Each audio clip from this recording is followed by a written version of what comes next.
Did you know that there was a woman who is said to have seen more visions of the life of Jesus Christ than anyone else in history?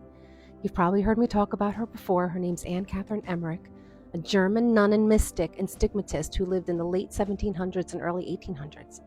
In her visions, she was told by our Lord that her gift of seeing the past, present, and future was greater than that possessed by anyone else in history. She was born in 1774, and then she died in 1824, and she was just 49. Her visions contain the official nihil obstat and imprimatur stamps of the approval of the Catholic Church, and her gifts will astound you. I have a whole playlist on her.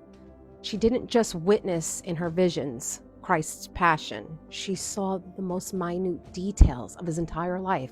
She was gifted with the most extraordinary mystical visions from the very beginning of her life. She said that even while in her mother's womb, she could hear and speak to her guardian angel and converse with him. Isn't that amazing? Even during childhood, she had visions of the lives of the saints and the hidden mysteries of the salvation history. So one of the gifts, like St. Padre Pio had, was the reading of hearts and the gift of bilocation. She lived almost entirely her whole life without food, subsisting only on the Eucharist and water alone the last 12 years of her life.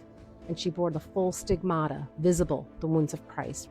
Her visions stretched across all of salvation history. She saw the fall of the angels, the creation of the world, the Garden of Eden, the fall, the Ark of the Covenant, the life of the Virgin Mary, the flight into Egypt, the hidden years of Christ's childhood, and the Passion in excruciating detail. The Immaculate Conception, of course, the death and Assumption of Mary, and even the early church and the apostles' journeys.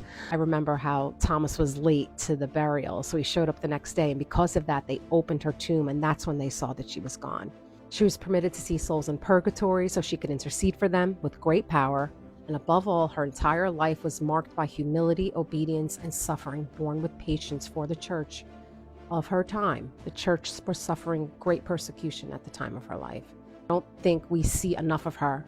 Her visions inspired countless believers. Even Mel Gibson, as you may already know, used them as the source of material for the Passion of the Christ and the upcoming resurrection of the Christ film, which, by the way, has officially been announced to premiere in the spring of 2027 in March on Good Friday, and then 40 days later, the second part will be on Ascension Day. So she's still a blessed after all this time and is yet to be canonized as saint due to the sheer volume of her writings and visions, because they were dictated and not written by her own hand because she was an invalid.